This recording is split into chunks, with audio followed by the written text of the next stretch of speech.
You're on mute. Nina, I think you can start now. It's 5, eh? Right. Hello, everybody, and welcome.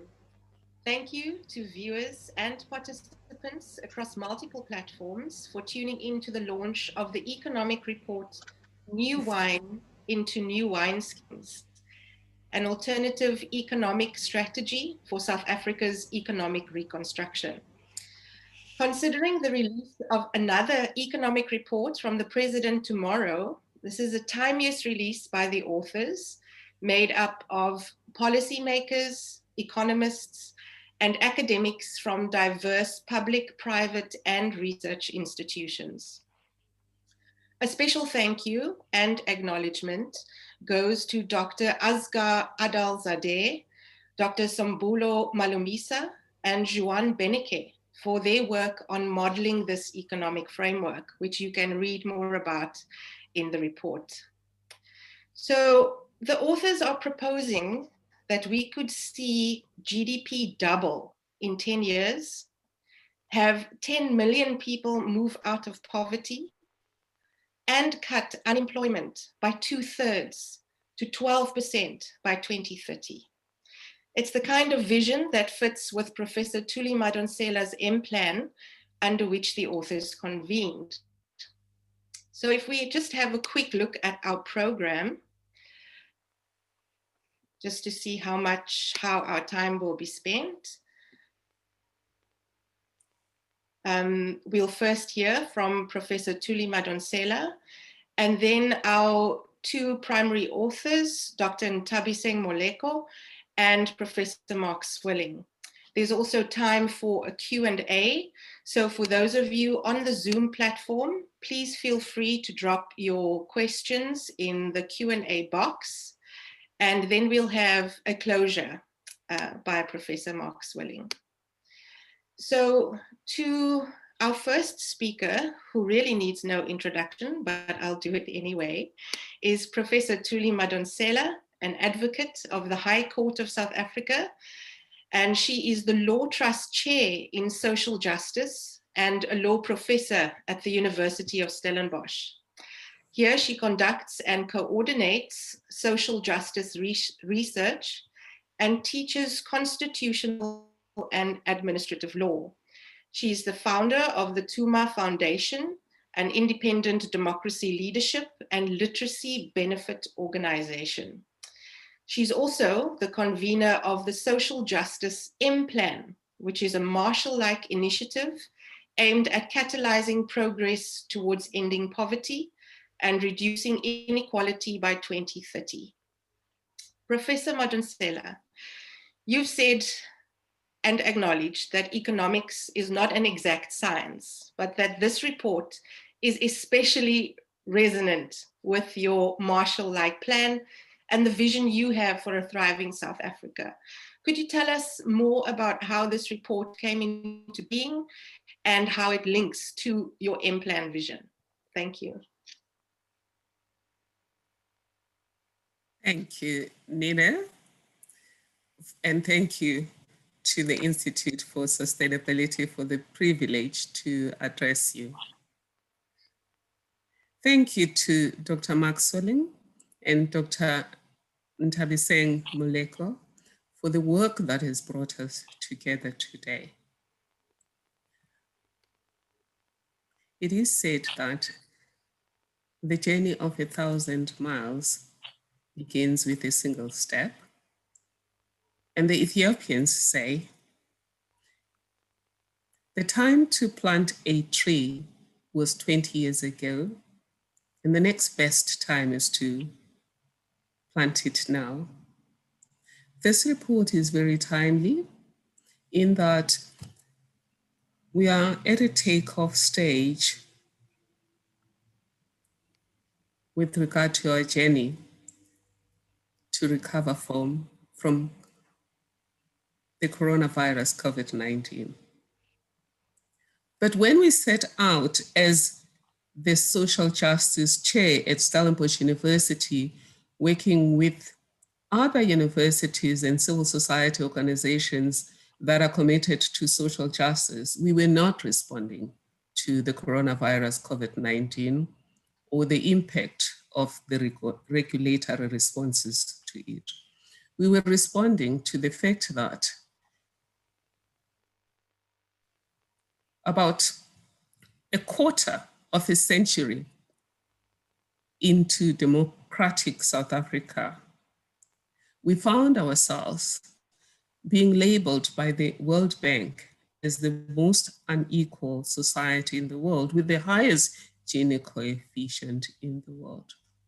We found ourselves struggling to heal the divisions of the past with growing dissatisfaction on all sides and growing fracture on all sides, as was seen when I was investigating the investigation on state capture, and suddenly the white monopoly capital campaign was started. Although it was started with nefarious reasons and it was orchestrated by a foreign PR agency, which we know as Bell Pottinger, it caught ground in our country, which meant that it had touched a nerve among our own people. And therefore, the Social Justice M Plan, as you have said, Nina, is a Marshall Plan-like initiative that seeks to make sure that all hands are on deck to advance social justice with a focus on ending poverty and reducing significantly structural inequality by 2030, in line with the Global Sustainable Development Goals and our own National Development Plan. And why a Marshall Plan, which we call the Musa Plan for Social Justice? The idea is to make sure that we leverage everything in society to advance social justice, and we don't leave decision-making and resource mobilization to government alone. So that's the idea of the Marshall Plan. But at the core of the Marshall Plan is also a vision-based journey, an outcomes-driven journey, and an evidence-based planning process. How is it that 25 years into implementing a constitution that commits to social justice, you've become more unequal? There's more unemployment. How is it that 26 years into implementing a constitution that is committed to social justice, this report is going to tell you that the wealth of the country, or rather, the wealth of the country that is based on assets, the bulk of it remains in the hands of 10% of this country. So the majority of that 10% are those that were privileged by unjust laws under apartheid, and on the basis of race, or on the basis of gender, or on the basis of both. So what's wrong with the way we have pursued our economics?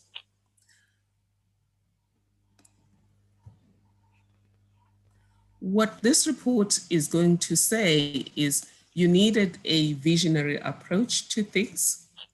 You needed an economic strategy that doesn't just propose growth, but an economic strategy that finds a happy marriage between growth and redistribution. And it doesn't just say so, but it actually does so. And we remember that we had the RDP, we had ASGISA, and we had GEAR. So it's not enough to say you are facilitating growth and redistribution. You have to show it in numbers. Hence, in the Social Justice M Plan, we're talking about leveraging data analytics to plan ahead and to consider any policy that we're planning to implement, what will it be its impact on the equality duty that is in the Constitution? In other words, will it exacerbate inequality? Will it exacerbate poverty? And if it's going to do so, you don't take it. And just lastly, at the core of this policy, at the core of what the two researchers are proposing, is not only reducing poverty and inequality, but it's placing the people at the center of your sustainable development path. We often hear people talking about growth, growth, growth. Growth for what? The Constitution does not make us an economy. It makes us a country of people. So whatever we do should be for the benefit of the people. Hence, they talk about a well-being economy. And that's what we signed up for. When we talk about, we therefore adopt this Constitution to heal the divisions of the past and establish a society founded on democratic values, social justice, and fundamental human rights. We're talking about establishing a society where all citizens have their potential freed and everyone's life is improved. And I do hope that this research output is going to contribute to the dialogue that's going to take place as the president releases his economic strategy and other research agencies release their products. We engage as a nation democratically to find the best solution in terms of building the South Africa of our dreams. The truth is, people disagree a lot because we don't agree upfront on where are we going. Therefore, to you, the route you're taking might be fine because you're going somewhere else.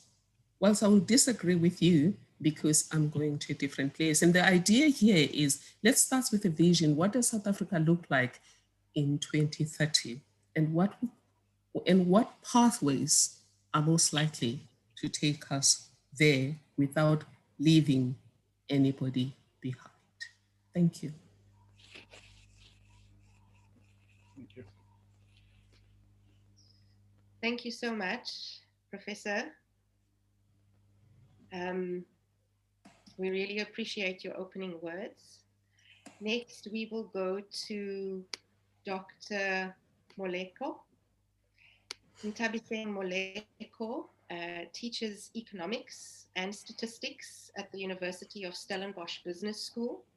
She's currently serving as the Deputy Chairperson of the Commission of Gender Equality, which enables her to advance the economic empowerment of women in society. And she also has a focus on rural and marginalized youth in this capacity. The Minister of Trade and Industry has appointed her as a board trustee for the National Empowerment Fund, and she also holds several other board positions. Ntabiseng completed her PhD in development finance at USB on pension funds and national development. She's also the first South African woman to be conferred a doctorate in this discipline. Her PhD research focuses on pension funds, savings, capital market development, the Public Investment Corporation, and growth. And she seeks to understand how financial development in Africa can be better used to aid economic development. So, Dr. Moleko, you've taken all of your experience in all of these different forums, your many years of research, and partnered with an incredible group of co-authors to come up with this new alternative economic report. It would be really great to understand more about what Professor Madonsela talks about in this report. Attempts to very intentionally solve for something, and it's driven by a vision. It would be great to hear how you all came to that and what exactly that vision is that holds this economic report together. Thank you so much for that very, you didn't have to get into all that verbose intro.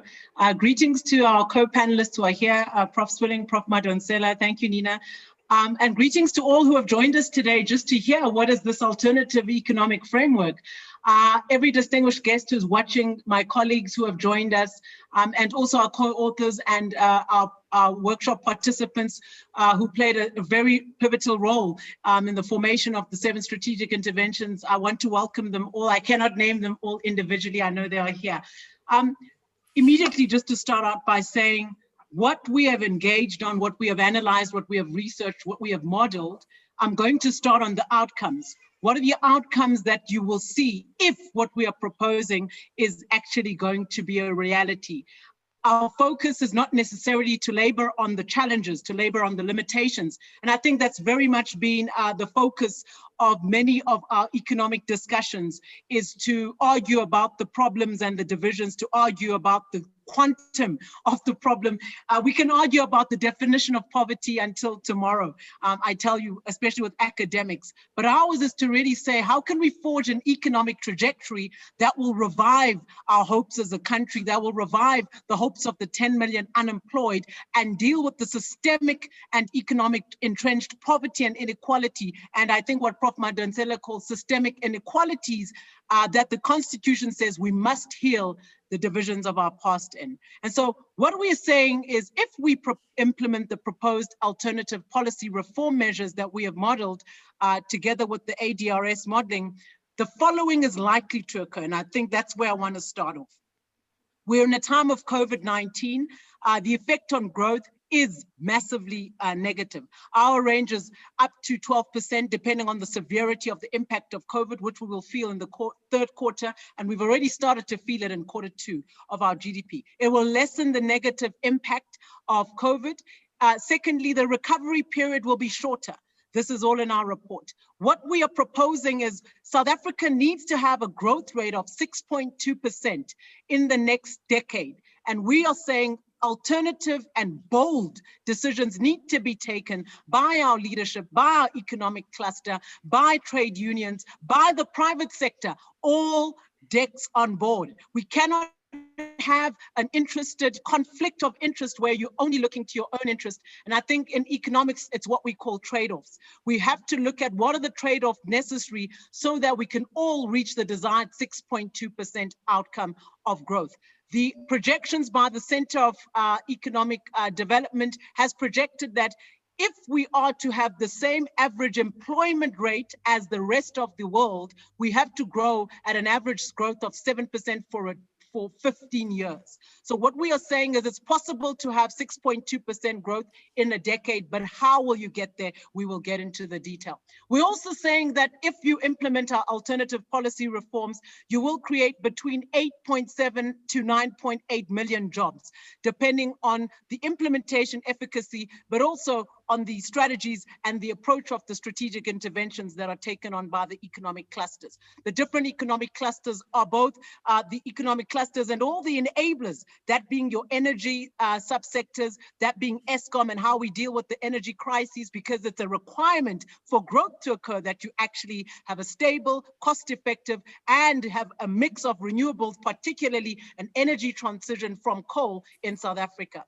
We also are saying that if you implement what we say, the unemployment rate will decline by almost 70% in 2030 to 12.2%. We have to deal with the issue of unemployment decisively.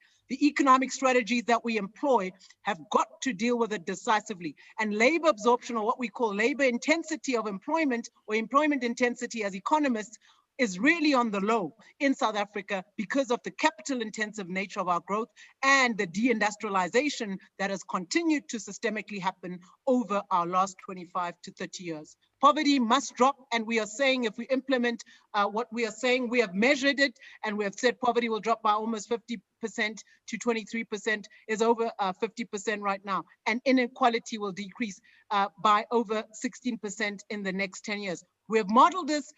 You can go into the report to read how we have modeled this, the econometrics that is behind it. But the question really that you probably all have in your minds is, how did we get here? How do we get here? Are we telling you a wish list, or is this really possibility in terms of arriving at this? The first thing that we did, and I'm going to section my presentation to how we arrived at this, we started at the problem. We made a diagnostic assessment of really where the problem lies with our economy. We've gone through a very high level and rigorous approach in terms of looking at where are the systemic failures, where are the inefficiencies, where are the market failures in our economy. And I'm going to share a little bit of that with you. The second thing that we did was we had to look at the theoretical underpinnings and the change in the movement. Prof. Mark Swilling will deal with that as well in his presentation. But we really looked at the underpinning theoretical framework that drives some of the economic policy thinking. And we are saying we need a robust shift. We have to shift from where we are. The world has moved. We are where Edgar Hoover was in 1930s, after aggression, refusing to systemically economy to get the economy moving. It's happening in OECD economies. This is happening across South Africa. Don't be the first. This measure are expanding fiscal policy together with your trade policy to boost localization, to boost household demand, to boost productivity, and to improve business confidence, which is sorely needed in all our subsectors and across the sphere of the economic space. I'm going to get into some slides now. You know, economists love presentations, but I've got a few slides that I believe will help organize my argument and also propose some concise and decisive points as to how we arrive at this. And the diagnostic assessment that I'm starting out with is covered in a few of the slides that I'll show you. Just a few slides I will come back on shortly. The presentation that you're seeing, the report is available on the Stellenbosch Business School website. We will provide that and on our URL handles on our relevant social media platforms at the end of the presentation.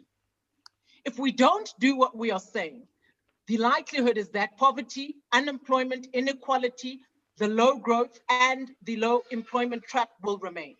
This will be what we see if we continue to implement what has not worked. On the left-hand side, you see there the growth trajectory, the real GDP growth year on year in South Africa post the pandemic on 2009. What is clear is that we have been unable to recover beyond a 2% growth rate since 2012, 2013 period. If you look at our performance prior to the recession, we had recovered somewhat and it peaked at 5.6% growth. At that peak, our employment levels were at their best levels at an unemployment rate of 23%. But I want to say, unemployment of 23% in any country is a crisis. So even in our best economic performance, we had a youth labor market constraint. We also had a youth labor market, or rather labor market exclusionary issue. And we have a problem where the matching supply and demand of our labor market is not matched. And we have constraints in the absorption of the millions of our youth that enter the labor market per annum who are not adequately absorbed.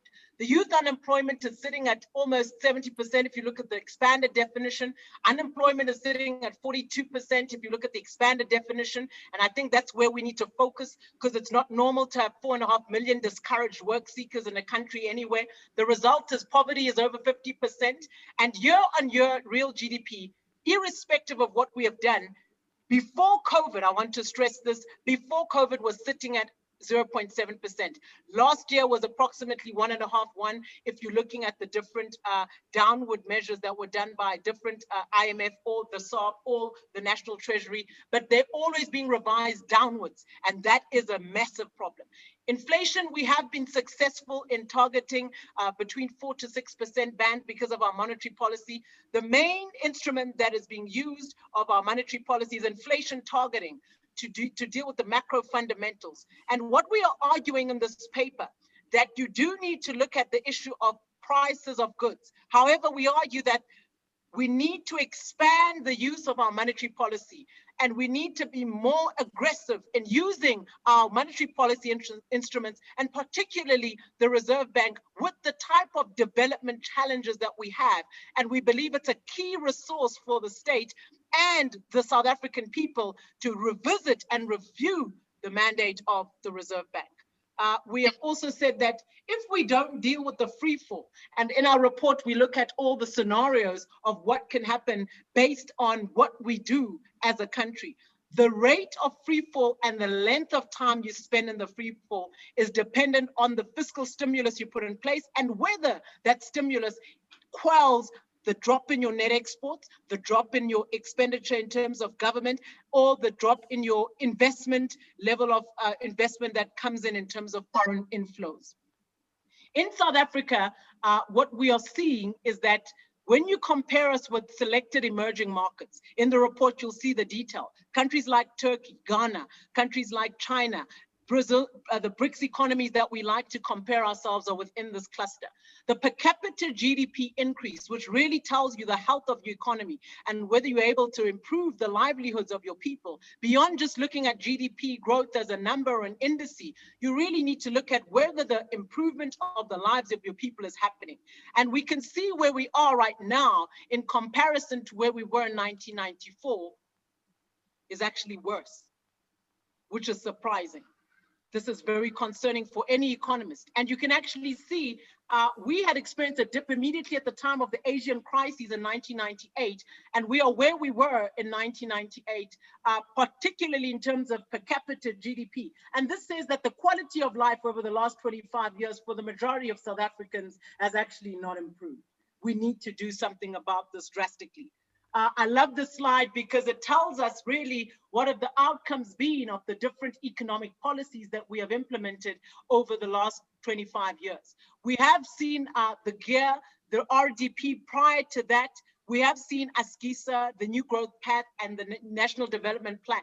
Now, what many people will argue is whether NDP is a vision, is a growth strategy, whether GEAR, is it a macro fundamental economic framework that was underpinning the growth trajectory, wasn't really a plan. Ours is not to argue about semantics. What we're looking at is the outcomes of those plans. And we can see clearly, if you look at the slide, on the gray, which is the navy on the left, the targets were always around 5.1 to 5.4%.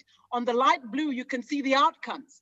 The worst performing 5, 6, 7 years we've seen economically is from the NDP, 1.2% average growth. That is not enough to deal with the social constraints we have. Whatever the economic policies that were underpinning are those of the NGP and those of ASGISA, which we haven't seen a move away from your neoliberal capital markets, your neoliberal economic policies in the main in South Africa that have been implemented. Many people would argue and say, no, GEAR has been implemented, that was the best growth path, but even its own target of 5.1%, it wasn't able to reach. We only reached 3.2% during that time. ASGISA had the best performance at 3.5%, and this is still not enough, right? This is still not enough to deal with the historical inequalities and market failures and structural constraints of the South African economy. What then happens with the effect of the shock? I cited this from a South African report that was recently done, and it shows that everyone will be shocked from a household demand, from agricultural exports, from your net exports perspective. Wage earnings will drop. The numbers are severe, between 40 to 75% in terms of commodity demand. This will contract. We're a mining primary export commodity country, export commodity driven country. And the global slump has an effect on us. We've seen in the last quarter with the 51% drastic decline in the last quarter in terms of output. We've also seen household demand drop. Why? Wages are dropping. Employers, companies couldn't necessarily pay their employers 100% of what they'd previously paid. And many subsectors that were there were non-essential services that were contracted between 10 to 90%.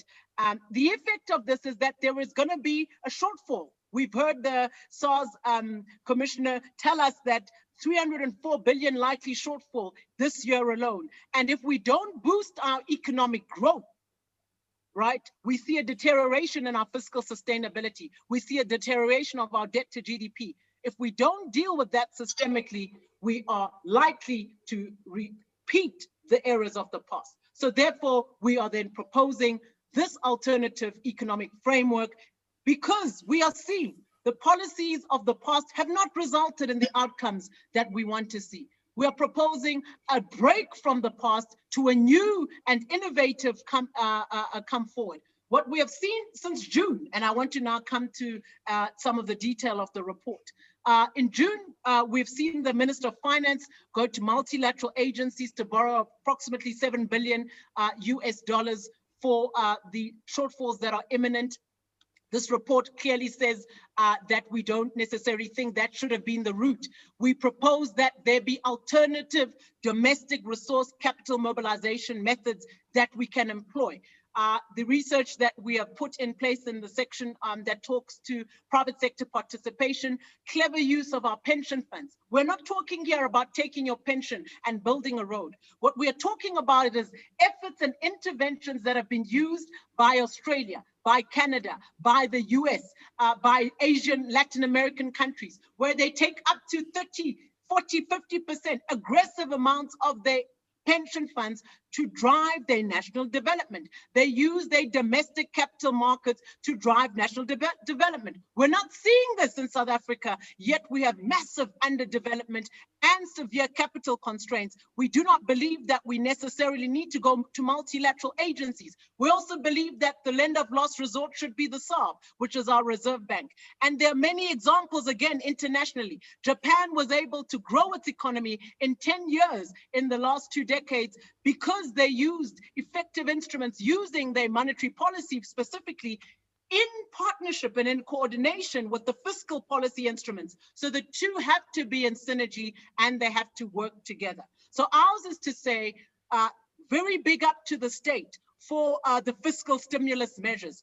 When you look at the detail, though, you see that the non-interest expenditure was actually 36 billion. I know everyone talks about the 500 billion. It's not actually 500 billion. 200 billion was guarantees. We also argue that our DFIs should be a part and parcel of those 200 billion guarantees. Why? Because in the main, they're supporting those who are excluded. In the main, the private sector doesn't necessarily, they get non-recourse loan finance. They take very little risk. The government is their backup as a guarantee, yet the beneficiaries of the 200 billion are those who are probably already in the mainstream economy. So we're saying have a strategy for those who are existing in the mainstream, but also look at those who have been excluded so they can also be caught in, because we have to have a strategy to deal with both. And I think that that's what we're pushing in the report. So you'll see in one of the sections, which I'll quickly talk to, where we drive for a reform of value chains and a breakdown of oligopolies that have controlled many of our subsectors, particularly our supermarket and value chains, that requires and needs the focus of our Competition Act and dominance definitions, where we're very aggressive. There's also no real structural transformation that has been proposed since COVID-19. What we are saying is, therefore, when we talk structural transformation, in the main, what we've done analysis on is we've looked at the National Treasury economic strategy that came out and has now been revised. I think in the next few days, we'll see what is coming from the president. But I think what we're saying in the main, when we talk structural transformation, we must double our manufacturing value add. Why is manufacturing important? We've seen those economies that have been able to transform and change poverty and unemployment outcomes, and also increase their contribution to manufacturing value add to exports, have been those that focus on subsectors like the primary and your high value added goods manufacturing sector. Low scale manufacturing has the ability to quicken the ability of your economy to grow.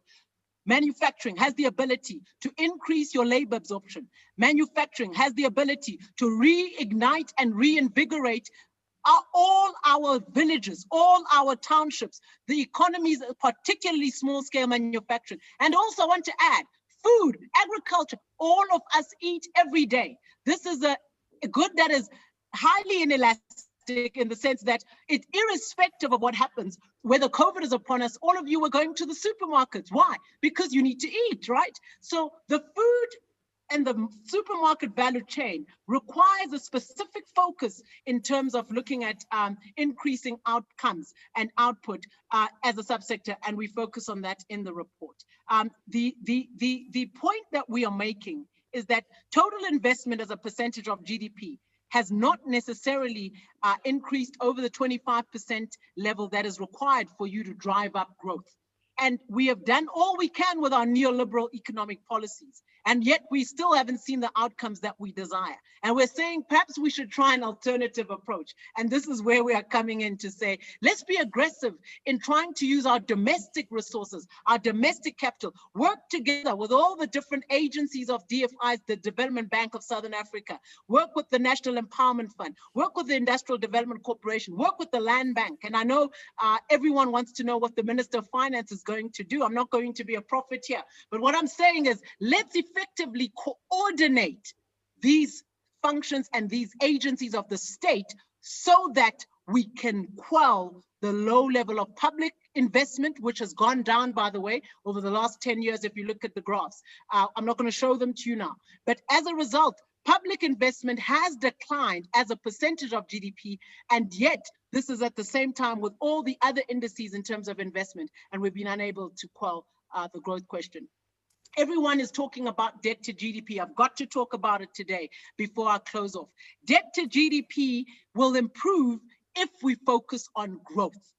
We've got to focus on growth because growth as a proportion of debt, if your output or your economic output begins to increase, if you begin to generate household economic activity, if you boost and you use your fiscus, particularly your state expenditure, into these underdeveloped areas, areas where there's been very little trickle of flow into the economy, particularly your villages, economic areas such as Limpopo, Mpumalanga, Northern Cape, Eastern Cape, KwaZulu-Natal, those regions that have high level of rural households living in those areas, we deliberately have said in our strategy, rural development is an imperative. We've deliberately said in our strategy, and we've put in place, analyzed all the some of the programs around agriculture. In the last 10 years alone, we've spent 45 billion on 3 programs out of, I think, 6 or 7 in the department. And that's a lot of money. But we haven't realized outcomes, and we detail in the report some of the interventions that can be put in place so that you can improve outcomes. So we say that the necessary fundamentals that are key, we've got to, number one, I'm about to close, have a decisive economic strategy. We have to have a clear vision that is labor absorptive. Labor absorption is not negotiable. It's got to be a non-negotiable.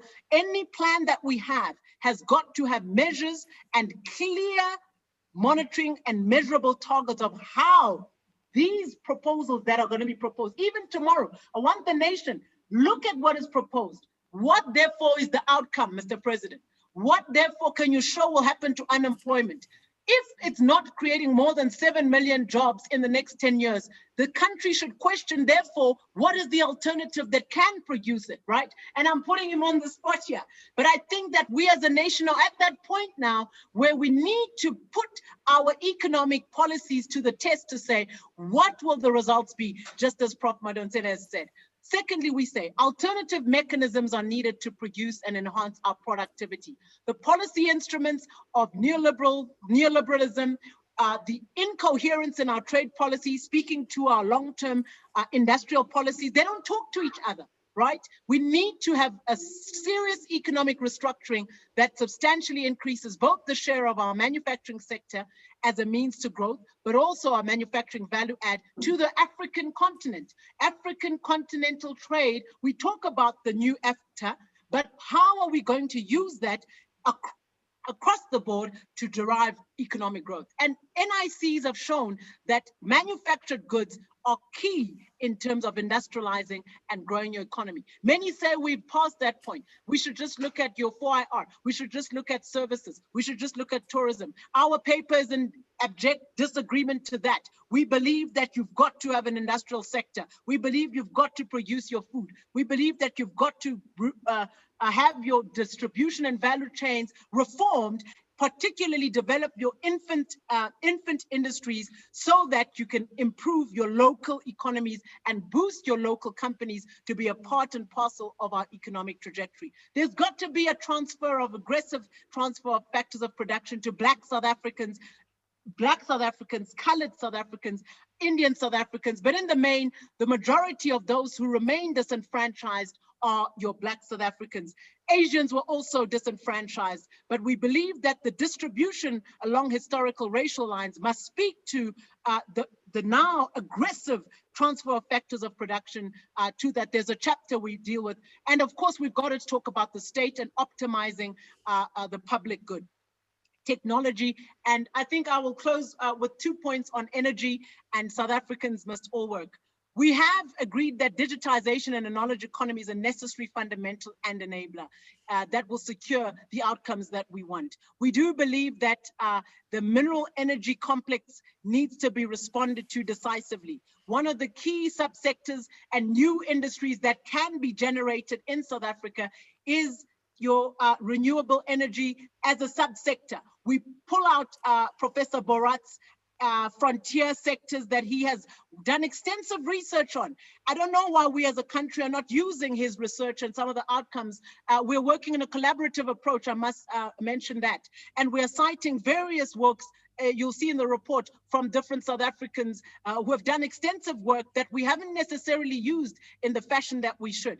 I believe that one of those is those of the economic complexities that talks to, we already have manufacturing and the ability, or what we call economic capabilities, across many manufacturing subsectors. These need to simply be enlarged and stretched because they're already in existence, and they are pointed out in our report as cited accordingly. And last but not least, we want every South African working. We believe that every South African must take responsibility for themselves and their families. Self-sufficiency should be prioritized over dependency on the state. And we believe that we shouldn't have more people who are beneficiaries of the state than those who have jobs. In this country, we have more people who are beneficiaries of the state than those with jobs. This is not normal. We have to change these outcomes. And we believe that if you implement our 7 strategic interventions across the state, if you implement Restore the Environment, if you rethink the development strategies in agriculture, in industry, if you drive aggressive transformation and transform productive assets to your previously disadvantaged, particularly in the main Black SMMEs, you will see a diversified economy, an economy that speaks to the 21st century, an economy that absorbs your 10 million unemployed, an economy that is revived, an economy that really takes on new ideas. And we believe that these 7 strategic interventions that are in the report that drive domestic resource mobilization, that drive rural development and food production, that build the capacity of the state and growth through redistribution, will really realize some of the outcomes that we are proposing. So please get our report. It's on the USB website. We will put all the links on our handles, our social media handles, once that is after this, because we are busy with this now. And we will all be available, even post this, to engage, to talk about what we have said. But we have hope for South Africa. We will come out of this recession. We will come out of this, and we will see a revived, a renewed, and a reignited economy, and we speak life over South Africa's economy. I thank you very much. Thank you, Dr. Moleko, for that very impassioned account of the framework outcomes. It's always inspiring to listen to you and to be infused by your enthusiasm, but faith, really, and belief in what's possible. Thank you. So, to Professor Mark Stirling, who is a distinguished professor of sustainable development at University of Stellenbosch, and he's also the co-director of the Center for Complex Systems in Transition. Mark is the author of several books. His latest is The Age of Sustainability, Just Transitions in a Complex World. He also co-authored with Eve Anneke, Just Transitions, Explorations of Sustainability in an Unfair World. He is a member of UNEP's International Resource Panel, acting as coordinator of the Cities Working Group. And Mark also serves as the deputy chair of the board of the Development Bank of Southern Africa. Mark, you're passionate about sustainability, alternative economics, envisioning a developmental and entrepreneurial state. How do all of these ideas come together for you in this report? Thanks very much, Nina, and thanks, Tuli, for the invitation that you extended to Thabiseng and I to undertake this journey. We had a workshop back in March 2019, and then 2 workshops in August and in November, where we brought together people around a really interesting set of conversations and people whose voices are not the usual suspects that we hear in the mainstream media. I'm not an economist. I'm a social scientist. So the real economist in this mix isn't Thabiseng. Yet we all know that economics is going through its own transformation. Many of the certainties of the last couple of decades have fallen apart. A recent article by the Financial Times beautifully crafted a narrative which basically outlined the way in which economic paradigms have usually shifted after a major crisis. Like after 1929, the shift to Keynesianism, after the oil crisis of the early 70s, the shift to neoliberalism. And now we have one of the biggest economic crises we've ever had. And out of, what's the economic paradigm that's going to inform the way in which economic policy starts to get formulated? Because whether one likes it or not, economic theory, often crafted as Keynes once put it by dead scribblers who lived a long time ago and whose strictures we now currently live by. Maybe this doesn't have to happen like that anymore. Maybe we can start building economic policies that are context specific. So I want to just put up a slide or two around this question, and I'm going to focus on section 5, which we've called making visible underlying economic theory. And just in sum, this is not normally done in economic policy document, but we think it's really important to be explicit about these underlying theoretical assumptions, which have also influenced the modeling and correspond with Asghar's heterodox approach. Economic policy, is shaped by theory, but economic theory has evolved. The post-Second World War Keynesianism shifted after the oil crisis to post-1970s neoliberalism, and the question is, now what? Where are we heading? At the fundamental root of these different paradigms is 2 basic conceptions of equilibrium. If you assume an economy tends towards equilibrium, you're going to assume then that intervention by the state is irrational.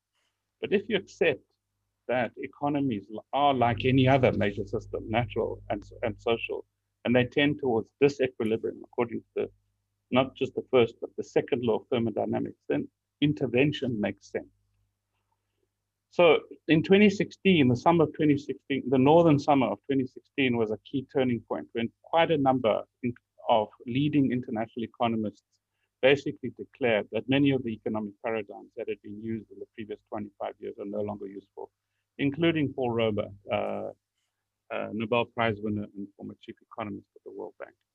So what is the implication of this paradigm shift for South Africa? Do we just hang on for dear life to our precious austerity economics with debt ceilings and inflation targeting? Or are we prepared to let that go and creatively address our own context, the challenges that Thabiseng has outlined? And I certainly think of this report. I'm old enough to remember some of our history, including the Merg report.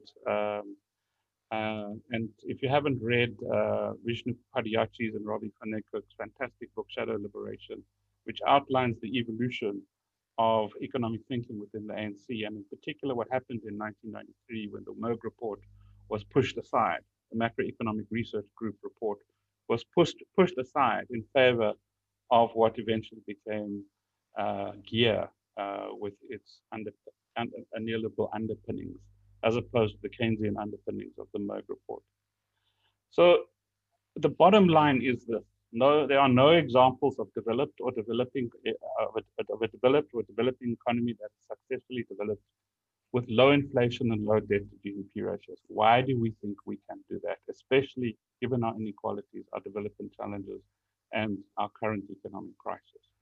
And that's really what this chapter outlines and puts forward an alternative, succinct alternative way of understanding not just underlying theory, but also some of the macroeconomic policy choices at a theoretical level. Just coming to chapter 8, which is really the strategic interventions informed by the model outcomes that USGA's modeling developed. These are the 7 strategic interventions. Use industrial policies to expand agricultural and industrial production. And these are just a few examples of what we refer to. Set up an industrial council, trigger the energy transition, 100 billion rand investment in manufacturing. So there's various other examples.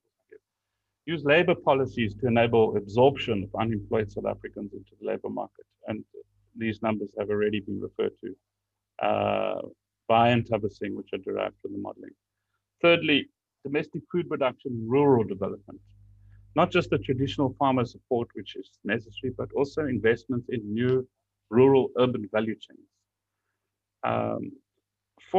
Fourthly, stimulate investment-led growth to expand aggregate demand, infrastructure delivery, and international trade, issues which are not normally clustered together in this way. And what will be key, in particular for infrastructure, is blended finance vehicles to bring together public sector funding with appetite for higher risk, together with private sector funding with lower risk appetite, to kind of really start mobilizing investment in infrastructure in a way that doesn't have to rely on some of our hollowed out state institutions, which are going to take a long time to fix. We're gonna have to face this challenge of breaking up the oligopolies, and we're going to really have to take much more seriously regional trade opportunities.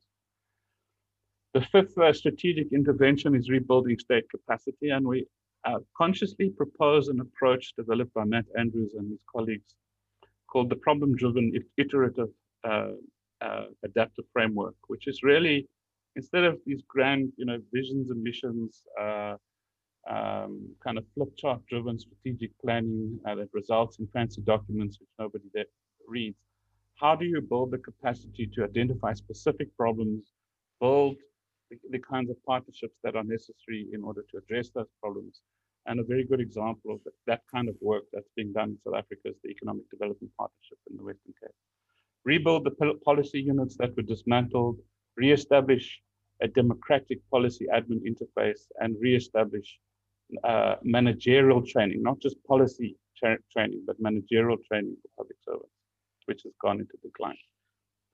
The 6th strategic intervention is re-establish fiscal stability by expansionary policies that stimulate growth, thus reducing debt to GDP ratios over time. And Ntabiseng has already referred to that. It is really from the 90s, when we had very low debt to GDP ratio. Ever since then, Thabo Mbeki used to scare the nation by saying we can't go deeper into debt. We wish we had debt to GDP ratios like we had in the 90s. Now we're in a much more difficult position, but still, we cannot use that to just simply say we have to stick with austerity because there's no other option. And then finally, support the integration and participation of Black South Africans into the national economy through new ownership structures and partnership arrangements. We really haven't fully explored and really creatively deployed the combination of DFIs, development finance institutions, investment funds, in particular the pension funds, and SMMEs, to craft a whole new set of economies, value chains, and opportunities which are far, far more inclusive.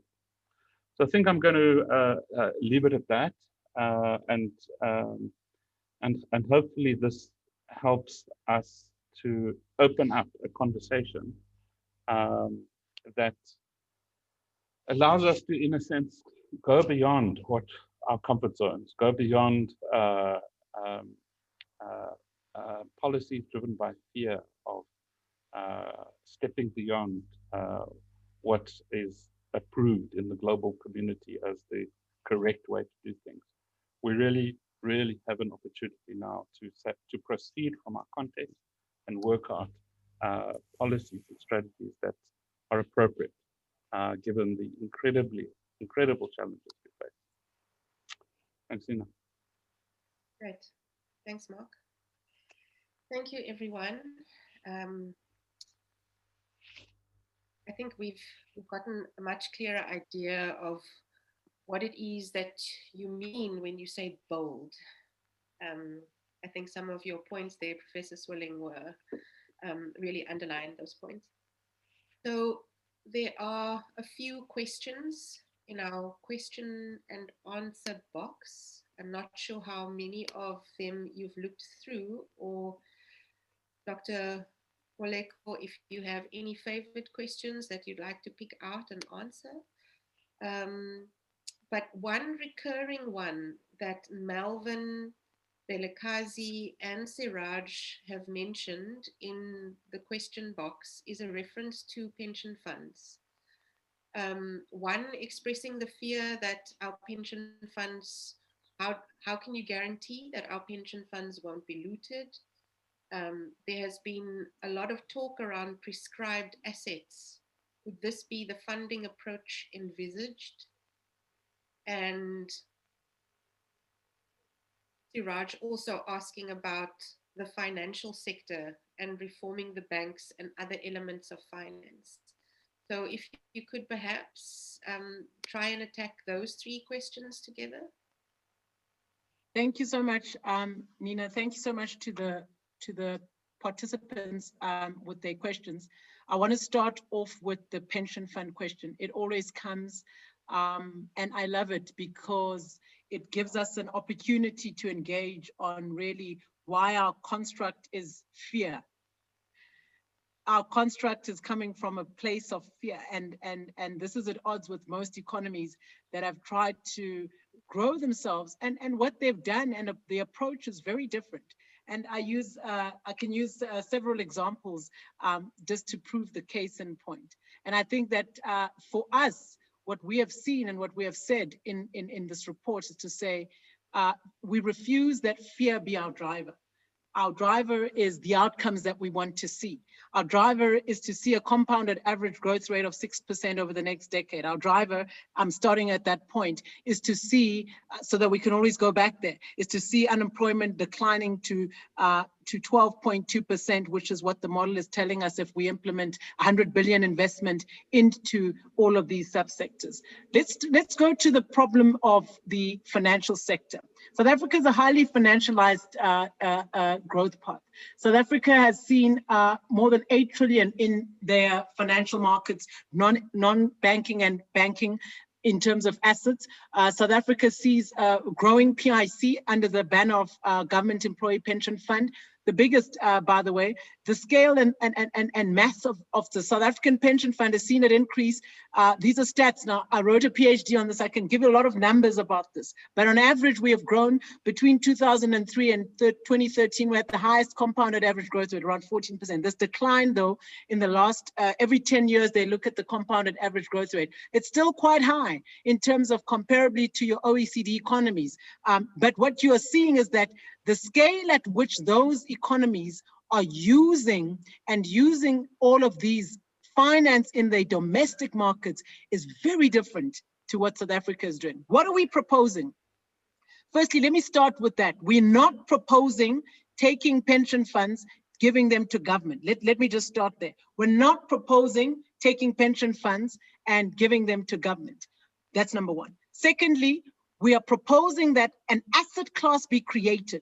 This asset class is similar to what is done in many parts of the world. This has not been done in South Africa. We compare our GEPF, our allocation of the PIC and general subsector of institutional investors to the other subsectors. And what we see and what we found is in the report. It's a table in the section that deals with investments, private sector participation, and domestic resource mobilization.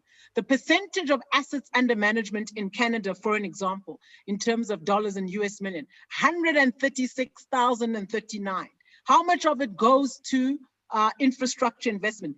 6.8%. Now, ask yourself, why does Canada, a first world country, low unemployment, less than 10% unemployment rate, highly developed in terms of subsectors, low level of inequality, why does it need to invest that much money into infrastructure investment? Go to another future fund, and I'm giving you a name of funds. I'm not talking here general. Name of fund, Australian Future Fund. The Canadian fund is CPPIB. The Australian Future Fund also approximately 4.1% of its assets are going into infrastructure investments. Now, this is coupled across. You can have unlisted equity, listed equity, and fixed income. So what we are saying is use the mechanisms in your capital markets to drive your development. The regulatory framework, which is under this discussion right now, we are not driving for mandatory allocation, which is what prior to 1994 we saw, prescribed assets. This is how you were able to develop your state-owned enterprises in the main. They used the pension assets before 1994 to drive domestic development, but the returns were sometimes negative, and this is the reality. However, you are able to have as an asset class in your capital markets, just as you have equity, just as you have your bond market, just as you have fixed income, you should actually have an asset allocation. Why? This drives national development. It's for the national good. However, you need to have good governance, right? You need to have state capacity. You need to have a willingness. You need to deal with the incentives. In my PhD, I studied the incentives. And what you find is that in pension funds, specifically asset managers, there's a short-termism in terms of benefits that are derived.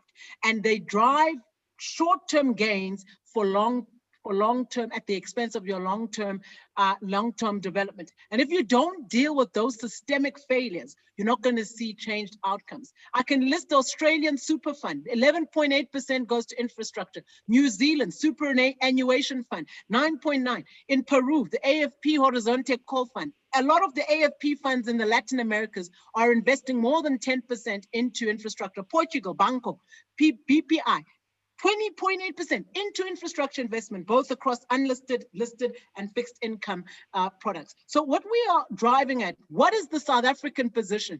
South Africa's position is less than 2%. Less than 2% is going into these asset allocations. And what I think has been on the discourse is more the fear. Is our money going to be stolen? What we need to put in place is strong governance. What we need to put in place is the policy framework that enables this money to it's not going to government, it's going to an asset class. So we are saying, let us employ alternative domestic resource mobilization approaches, particularly in light of saying we need to go to multilateral agencies. We don't believe that is the case. We don't believe that is the case. The money is in our economy. The money is there, but we are not being innovative. We are scared. But we would rather go and borrow money externally at a cost, and I think it will have a long-term effect. So these are, Nina, some of the responses on the financial markets. There's a whole science of development finance that I come from at business school, and a lot of practitioners and academics who know a lot more than I do, and they write a lot more than I do on the development finance field. And I can tell you that the way our capital markets are constructed isn't speaking to the issues of development in an emerging market, isn't speaking to the dualism that we face in South Africa and the parallel markets that need to be serviced. We've got to talk about the informal and the formal economy. We've got to talk about rural and township economies, villages. We've got to then talk about the high-level subsectors, highly developed, high-moving fast goods. That is another world, but we've got to service and support both. And what in the main they do is they take these portions of capital and direct them through policy means. So you create a fund, and then you have institutions that disperse, and you already have those, but you've got to coordinate better your DFIs. You've got to massify the support mechanisms, and you've got to try and deal with the informal economy and the informal markets in the midst while you're dealing with your already included in the mainstream. You've got to deal with township economies as well, who need to be included in terms of market access, linkages, strengthening those. This is en masse, but you've got to deal with oligopolies while we're at it. So there's a lot of disjointedness that we are seeing and not much cohesion and coordination. And we are saying that let's deal with these coordination failures, and that's the state capacity. that both profs were referring to. I'll stop there to allow them to also answer some of the other questions. Great. Thank you, Ntabiseng. There are two questions which I'll put together from Arno and Sydney. And their question is really asking, what is the actual alternative presented in your reports? They talk about the use of GDP that has been widely discredited. Why is GDP so central to the considerations of this report? And is there possibility of a more circular economic model than the linear one that we have? Can I pick up on those and also connect to Siraj's point about finance?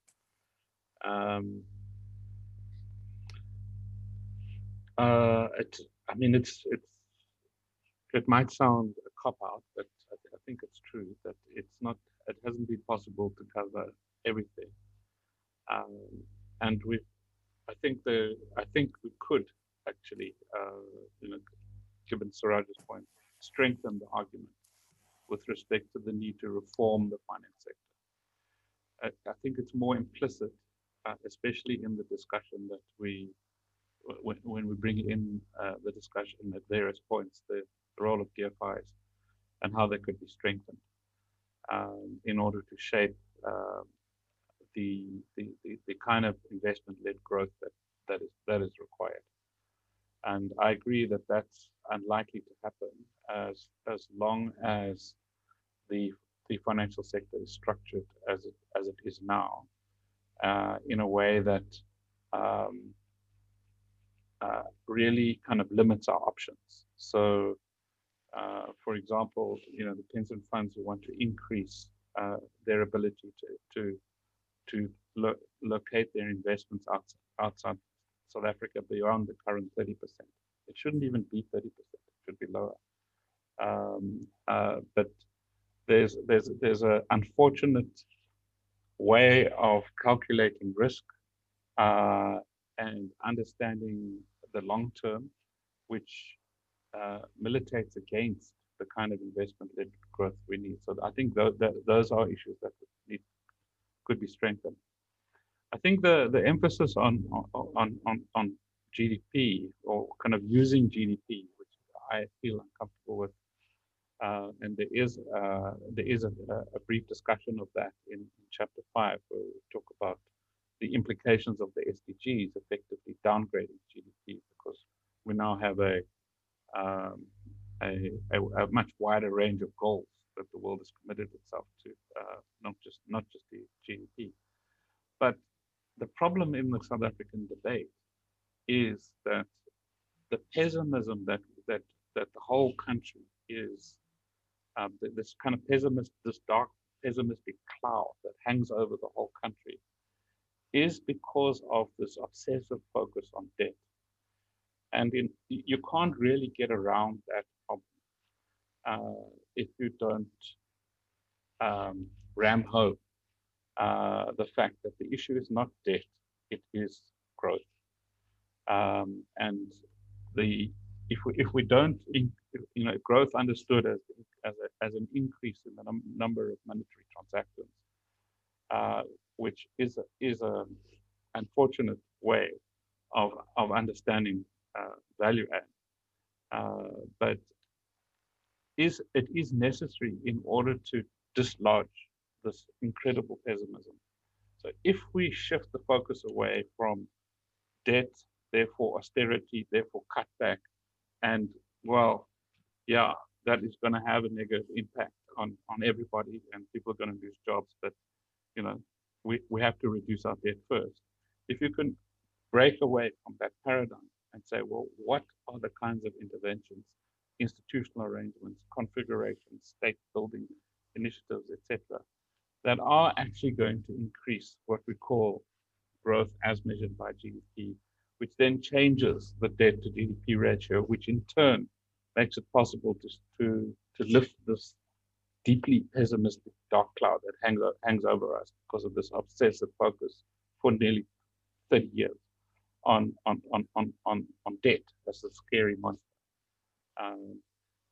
Debt in an economy is not like debt in a household. In a household, if you spend and you go into debt, you are in trouble. But debt in an economy can actually increase the size of the cake, and it's not comparable. But unfortunately, there's very little understanding of that.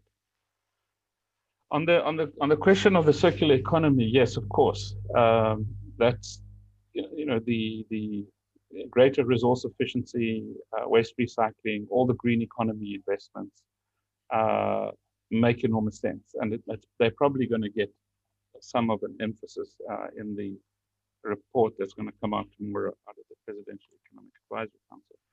But we've limited our focus to the energy transition. And as Nthabiseng has already pointed out, the energy transition provides an opportunity for the largest industrialization program since 1994. We have to close down a whole bunch of power stations anyway. We can't build new coal-fired power stations because nobody will finance them. We have to bring energy onto the grid rapidly. You can't do that with coal and nuclear. You can only do it with renewables. Renewables also happen to be the cheapest. So let's just do it. It's a no-brainer. No regret, no-brainer. It should be what we all agree on. And if we do, we'll create 10,000 jobs per gigawatt. We have to build up to 5 gigawatts per annum. We've only built 5 since 2010, so it's a lot, 5 gigawatts per annum. But it creates 50,000 jobs. There are 56,000 coal workers who dig coal out of the ground to supply Eskom. So we can make this transition, and it's not going to cost the state a cent. The financial flows to make all of that happen are, we need electricity. Somebody has to generate it. You have to build the generators, whether it's Eskom or the private sector, and the funding, the numbers make sense. So that would put in place the basis for a completely new kind of economy and the foundation for a circular economy. Okay. Thank you, Mark. That also relates to a question that Lungile had and posted about making reference to industrialization, and to what extent have you looked at the causes of subdued industries, acknowledging that renewable energies can stimulate an entire new industrial manufacturing momentum. What are the causes of subdued industries right now?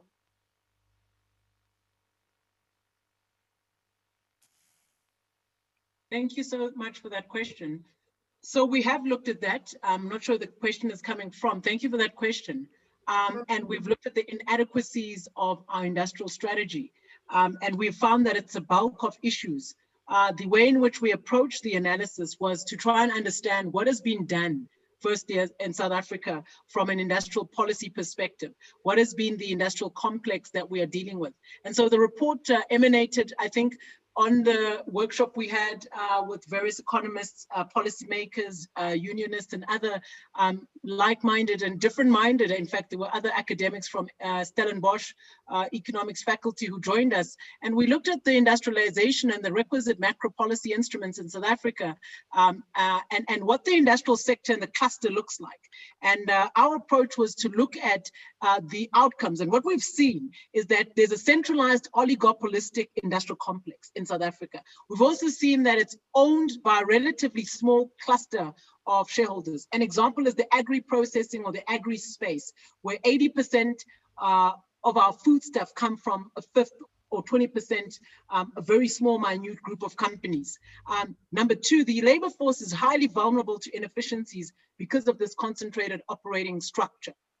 The techno-industrial base is currently under threat. We have to deal with the technological disruptions and the global response that may put many jobs under threat. And therefore, we need to deal with this while we are dealing with the transition that we are talking about from fossil fuels to cleaner energy, and how we're going to ensure that the economy and the jobs are not lost in the process. And we've proposed measures, very clear measures in our report, particularly in the section on industrialization.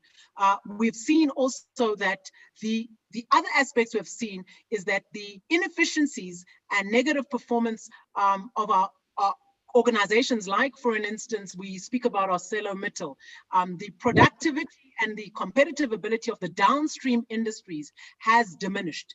Foundries have diminished, and we have to relook the production capabilities and the pricing within our downstream. This is in the industrial sector. We've also seen that there's been a decline, Nina, in our R&D investment over time. So we're becoming highly less competitive.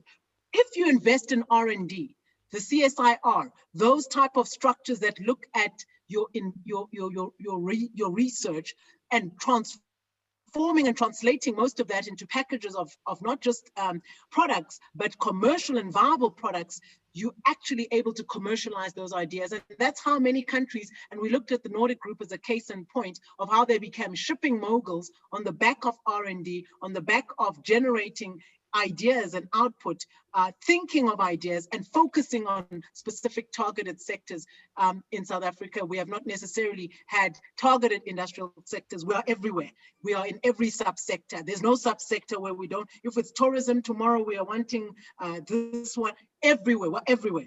And this is the problem, is that we just need to be concise and decide what are the frontier products that we propose. We are very unclear in terms of regional economic integration. We speak a lot about the African Continental Free Trade Agreement, yet currently our value chain is dominated by oligopolies. Yet the supply of any essential household goods and services, we know for a fact, is controlled either through the exclusive lease agreements at the malls, which have been reviewed now, only now, after 25 years, by the competition tribunal, but we see high level of market concentration by very few companies. And it's surprising and very concerning for us in this regard. The assessment is very intricate. You will see that we look at the incentives across tax concessions, the infrastructure support, enterprise development support, and you'll be surprised to see that the motor industry development program, automotive production development program, we've spent 8 billion on Jobs Fund, 12 billion to leverage from partners. We've spent 7 billion on, just throwing big numbers here. These are the numbers we've spent on all these funds. Big numbers, 20 billion allocated to manufacturing related tax incentives between only 2012 and 2020. We've though not seen outcome, we're deindustrializing.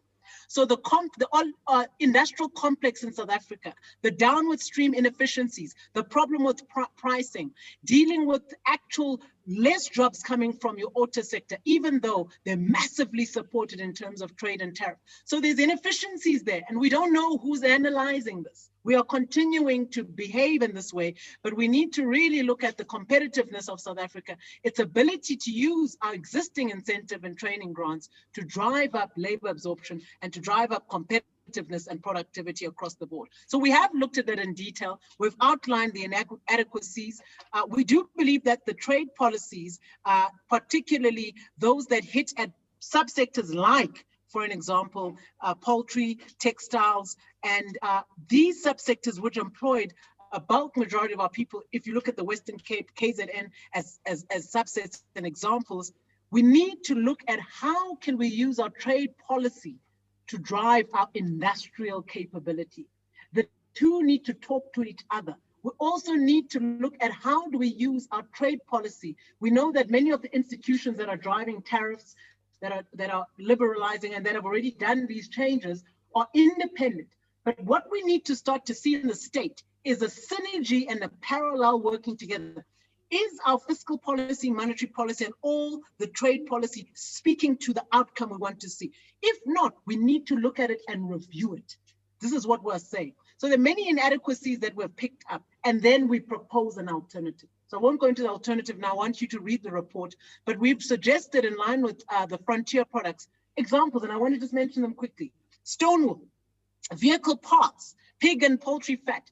These are subsectors that are not necessarily focused on by South Africans. Rubber sheets, other engines. And when we talk about economic complexities, this is why we're saying that because we already have a highly developed foundries, tooling, and also machinery making subsector, these are sectors that can be generated. We must create post-94 new industries.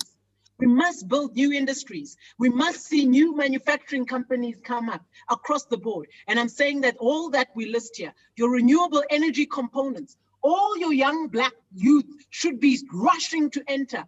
Make solar panels. Who's making wind farm components? Solar storage boilers, connection kits and parts, your pump station bulbs. I'm just naming them in case you didn't know what they were. Grid components, batteries, inverters. These things are needed for your solar power generation. They're all the parts that make up your renewable energy components. They shouldn't be imported. We should have a strong renewable energy drive, and that way we localize. So there should be subsectors, and I think there's a question that came as, are we looking at communities? How are we looking at incorporating? And I think the model of development of incorporation, and I'm touching on another aspect that has been mentioned by one of the questions. And I think the way we need to look at development shouldn't be from a trickle down. It should rather be inclusive of communities producing for themselves. It should rather be for cities being able to pinpoint some of the nodes of development. The agglomeration of your massive engineering, or rather your corporates, who in the main take everything. I'd say in every subsector, if you look at construction, is the big five. If you look at finance, is now the big five. Capitec has joined in, but it's still a big, if you go to any subsector, there's always 3 or 4, 5 companies that take 70, 80% of the market share. And what we're saying is, Competition Act needs to be more aggressive. And we're saying that must aid us in dealing with some of these constraints. Nina, we definitely need to have a multi-pronged approach, but we definitely believe that there are misguided programs that need to be reviewed that are ineffective, quite clearly. And the interventions that, therefore, there needs to be a whole rethinking. And I think we mustn't be scared to go into a room to rigorously discuss these. There's a lot of us in the group. We want to engage on these and say, listen, what can be done to get different outcomes? Quite clearly, these are not working. We can't continue along this. And what needs to work? And we stop that thing which is not working. We don't need to continue. So I think it can be done. But most countries, they completely created something new. And I think that's what South Africa needs. We need something new. Don't copy and paste the old reports, the old policies. They haven't worked. So you're just copying and pasting things that didn't work, hoping it will work. It's probably not going to. So that, just to respond to that question. We also want to push for an expanded framework of industrial funding. And we believe that that must deal with intra-Africa trade, must deal with the export finance, it must deal with trade support finance. If we're serious about entering the African economies, we must make sure that we finance new entrants to be able to finance and trade into these new markets, which are massive, by the way. We haven't even spoken about that. I'll stop there. Thanks, Dr. Moleko. I know that there was one participant in the Zoom conversation who is also a co-author, Dr. Asghar. I wonder, Meren, if you are able to unmute Dr. Asghar so that he may participate. I know that he's got something to add.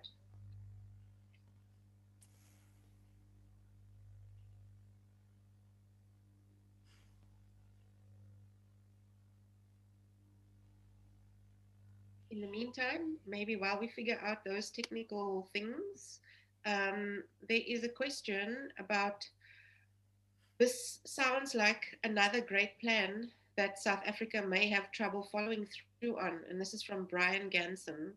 Does your report speak to the kinds of engagement mechanisms at broad-based and local, as well as elite levels, that will enable the contextualized analysis and calling and plans that you call for, especially to defend against partisanship and short-term value claiming? Yeah.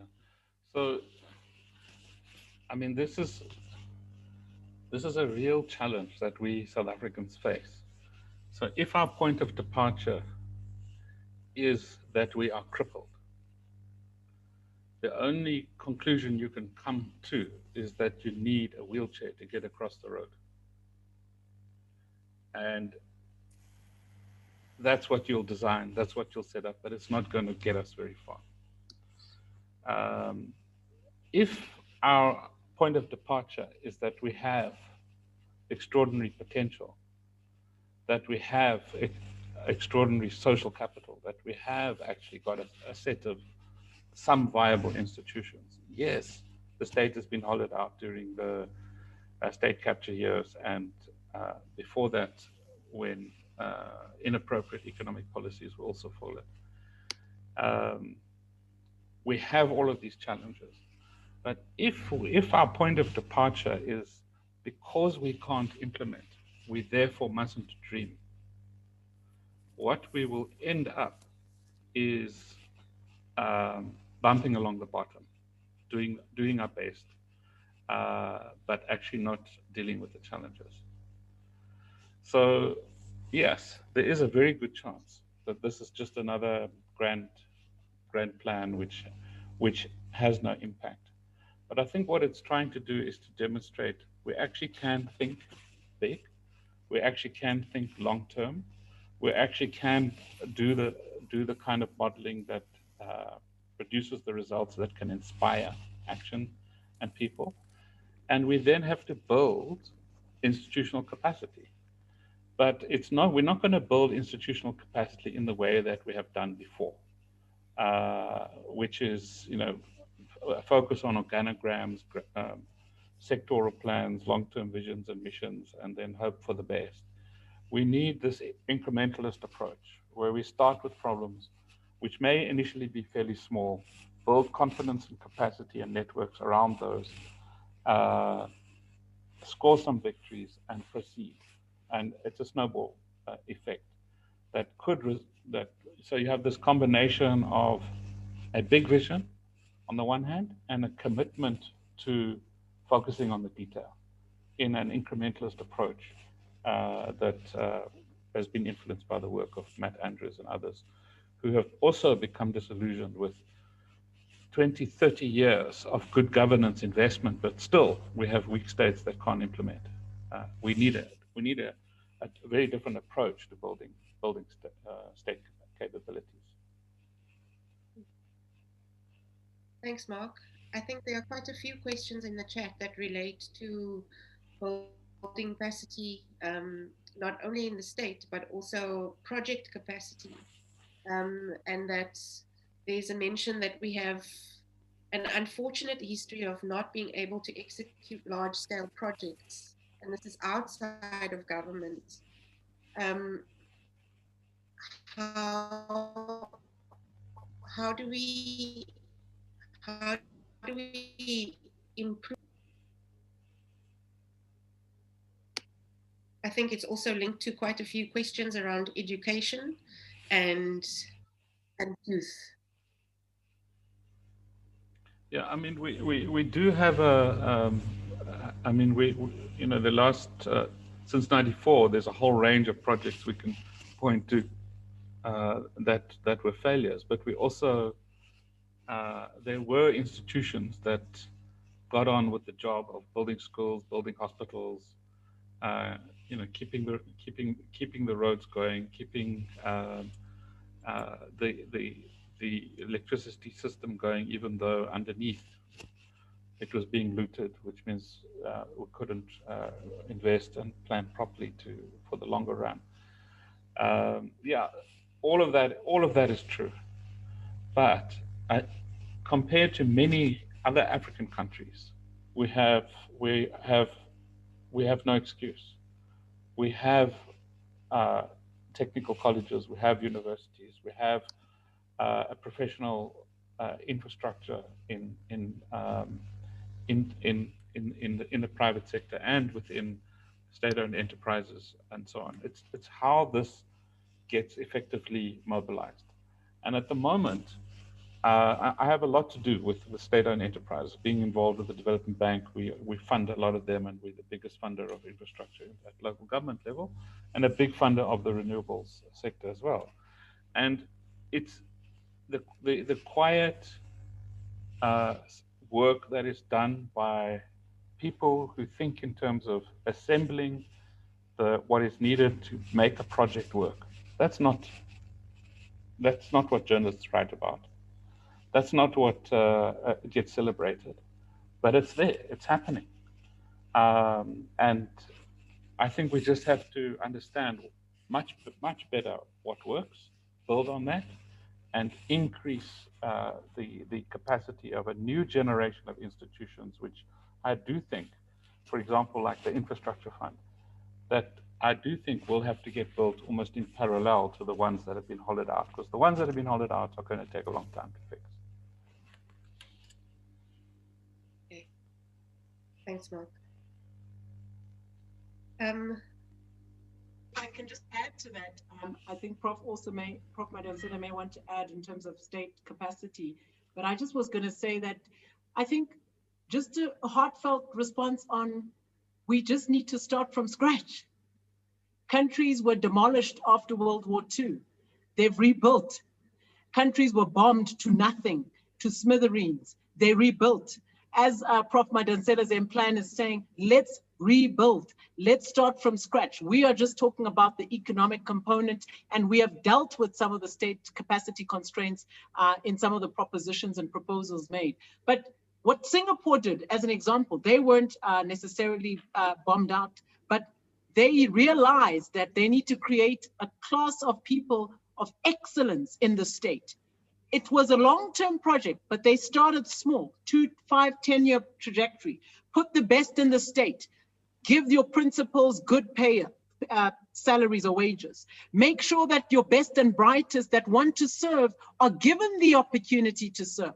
So this is in the public service. It can be done. But if it's not in place, and I think South Africans need to just rewire themselves, okay, so it's not in place. For whatever the reasons, we all crying corruption, this, that, all the problem. What we are saying, okay, we understand the problems. What is the way forward? What are you bringing to the table? What can be done? From a theoretical perspective, we've put in place some of the proposals and how you construct, but what we're saying is a problem-driven, solution-oriented approach in the state, but also raising the bar in terms of meritocracy, ensuring that the best and capable people are there. We've said specifically in our report, cadre appointment should be stopped. We've said this in our report. We're not scared to say this because we have realized the effect it has had on our economy, on our public sector, on the capacity of the state. And we believe that there are cadres who are highly employable, highly competent, highly skilled, who also haven't been deployed, by the way, right? So we want the best from all parts of our society to function in all the parts of our society to get the best out of our society. And we're saying, let's rebuild South Africa. Let's all play a part in it. And that's how newly industrialized countries have done it. That's how Rwanda's done it just up the road from us. And that's how Tanzania is doing it right now. And we are just busy watching, complaining all the time, but we're saying, let's get together, decide to rebuild and rebuild. And that means starting from negative, if necessary, but we need to start from somewhere. Thanks so much, Mark and Thabiseng. If there are no other pressing questions that you see that you'd like to tackle or answer, then I think we are coming closer to our closing remarks part of this conversation. I think we said an hour and a half, so let's do that. Okay. All right, so over to you, Professor Madonsela. Thank you. Thank you, Nina Callahan, for facilitating this very important dialogue with so much eloquence, grace, and clarity. And to my colleagues, Dr. Thabiseng and Professor Mark, we have no words to thank you. Firstly, for the exceptional work that you have produced, of course, harvesting the ideas from the best of our economists and development specialists in the country. But I personally would also like to thank you for understanding that If you wanna go fast, go alone. If you wanna go far, go together. You could have done your own work. You are in Sustainability Institute. You could have refused to subject your work to work that is done by a different institution, even though we belong to the same institution, being Stellenbosch University. But you understood that together we can achieve more. And I honestly do think that we've achieved a lot. And there's one person that I would like us to acknowledge, even though he's not in the room today. But even before we started with the social justice M plan, when I was still at Stellenbosch University, Professor Ben Turok brought as many people as he could find together to discuss confronting inequality. And at the core of that dialogue was, are we in fidelity with the constitutional promise and the constitutional commitment on social justice? Have the policies we've adopted helped us advance equality? And we all agreed that the policies we had adopted had not helped us to advance equality. In fact, we had become more unequal as a society than we were in 1994. And Dr. Ntabiseng gave us the figures on unemployment, on poverty, and on inequality. What is hidden from those figures is if you open up those boxes in terms of race and gender, you'll find that the situation is even more dire. I know, for example, that when you look at poverty in the Eastern Cape, the last time I checked, it was at 72%. And the last time I checked, poverty among those who are classified by law as African, that is those who are indigenous African, was at 64.2%. And therefore poverty and inequality are a problem because it means we're not complying with our constitutional commitment on social justice, which includes advancing equality and ending poverty, unemployment, and all forms of socioeconomic exclusion. But poverty, inequality, and unemployment are not just a social justice problem. They are a problem for our sustainability as an economy. They are a structural inefficiency in that whilst we could be functioning as an economy with the input of everyone in our country, the so-called hidden Einsteins among us, we're not able to do so because all of these forms of social capital remain cobbled by the chains of history. We've not done enough to liberate the people of this country from the chains of history. And that was not deliberate. We heard that there was an attempt to have an RDP, there was ASKISA, there was GEAR, there's been the NDP. I think what we're asking to be done differently, what the two researchers are asking to be done differently is be clear on what your vision is. Be clear on what is your theory of change. Be clear on how are you measuring, what are you predicting, what are your predictions? At the Social Justice Chair, we say you should leverage data analytics to predict the future before you embark on your policy journey. And we hope that this approach that has been used by our researchers will be used by government.